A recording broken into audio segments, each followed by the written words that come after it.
Nikon should revive this lens, and in this video I'm going to show you why it might just be my favorite all-around lens to use and why you should consider one. But the only drawback is that you can only use it on certain Nikon DSLRs. The 24-85 f2.8 4D lens needs a DSLR that has a screw drive to utilize its autofocus. If you have a Nikon DSLR that does not have the screw drive on your lens mount like this, it won't autofocus with your camera. So you can pause this screen if it helps. I just made a list of all the cameras that will autofocus with this lens and will not autofocus with this lens. Quick history about this lens: it was released back in the year 2000. This makes this lens a 25-year-old lens. I was trying to find the price of it and I couldn't see how much they were brand new. Some websites were saying that they were $700 brand new.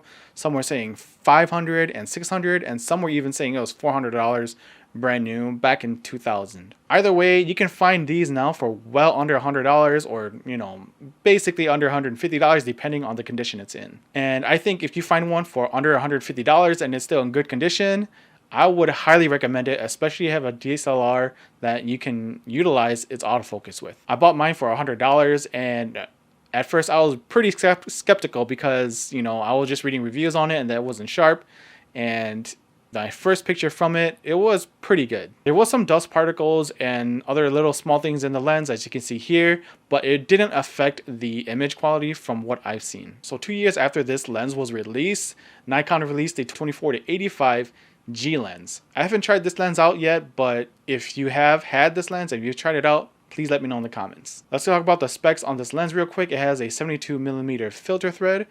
It weighs at 545 grams. That's 19 ounces, and that's just right over 1 pound. I think it's pretty light for what this lens is, and especially for what it can do and what it offers. And as for the size, here it is compared to the 18-55, the 35 1.8G DX, the 50 1.8G, and the 85 f 1.8G. Extended, it is mildly long, but it's not as long as the 18-200 when extended. I think it's really well balanced with the mid-level DSLRs, as you can see here. And if you are using it on the smaller DSLRs, it may be a bit unbalanced, but that's just my preference. The max aperture is f2.8 between 24 and 28 millimeters, and the minimum aperture is f32 at 85 millimeters with the macro switched on. Without the macro, it's f22. Which I still think is pretty amazing for this lens. One of the pros I really like about this lens is how versatile it is. For the 24-85 focal length is really useful. I love using it for car photography and car shows. And another great thing I like about this lens too is the macro option. It's super nice and it's super fun to use. I think any beginner, whether you have the older Nikon DSLRs or newer Nikon DSLRs, you're gonna have fun with it. Another great thing too is that it's light and it's not super heavy compared to my 17-35 that I have and the other 24-70 lenses I've used. This 24-85 is actually pretty light when I first held it in my hands. Another great thing too is that it's cheap now too. As I said earlier, I don't know how much these lenses were when they were released brand new, but under $150, it's not a bad deal. But if you find one for under $100, I would pick it up just to have it in your collection, because you never know what you're going to use it for, and the 24-85 and macro lens makes it a great option. So if you bought this lens for a certain price or a deal, please let me know in the comments. On to the bad things about this. It's not really bad, it's just my personal preference, but you can't utilize the autofocus with the new DSLRs. They're like the newer DSLRs, like the D5000, D5000, D3000 series. If you have a DSLR that does not have the screw drive on the mount like this, it will not autofocus on that camera. If you have a Nikon Z camera, you can mount it on the FTZ mount, but it will not autofocus on the FTZ because the FTZ does not have the screw drive. Another bad thing, well, not bad for me, just my personal preference, is that the macro is only set from 35 to 85 millimeters. So if you are planning to use 24-85, you can't use it between from 24 to 35 millimeters, you can't use the macro, but from 35 to 85, you can use macro, as you can see here. When I first bought this lens, I didn't know what the heck was going on because I've never used it before and I got confused. As you can see here, the orange bar tells you when you can go to macro mode and when you can't go to macro mode. Another con would just be the age of it. It is a 25-year-old lens, so depending on the condition it's in, you may find some that may have some dust in it or some particles in it. So just be wary about that before you are purchasing this lens, because a lot of fungus or particles can affect the image quality.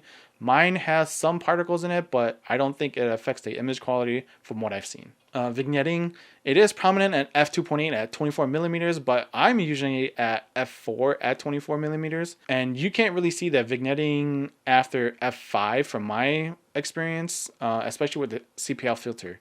Even with the CPL filter on, I think it's barely noticeable, but you can always correct that in Photoshop. Here are just some image samples. Let me know if you can see the vignette.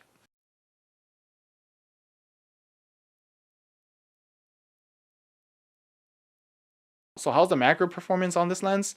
I think this is where the lens gets really fun. Again, you only have the option of macro between 35 and 85 millimeters. I think it's excellent for detailed shots.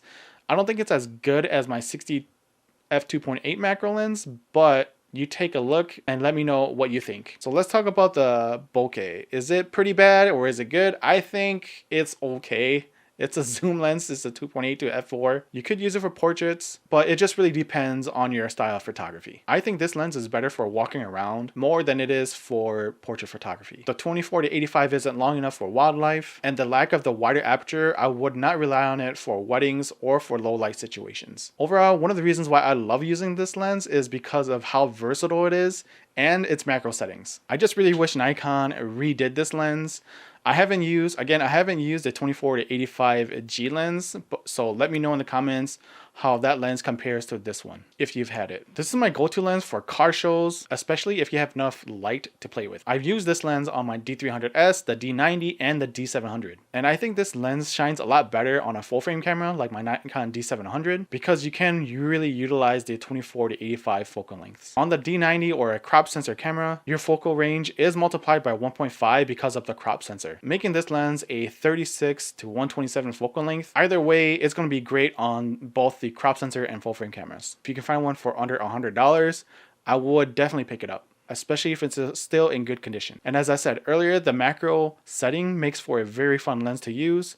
The versatile focal length, the size and weight of it, and the image quality isn't bad either. If you have a full frame Nikon DSLR, this is one lens I would highly recommend, especially if you just began your full frame journey with Nikon. So if you've had this lens, please let me know your experiences with it. I know it gets compared to the newer 24 to 85 G lens a lot. So if you've had both of these lenses, please let us know in the comments what you think about it. So if you found this video helpful, please hit that like button and subscribe because that does help my channel grow. I have done reviews on other Nikon DSLRs on my channel, so if you're interested on older Nikon DSLRs, check out those reviews as well. I have done the D5000, the D5100, the D7000, and I'm planning on picking up the D100, D800 as my next camera.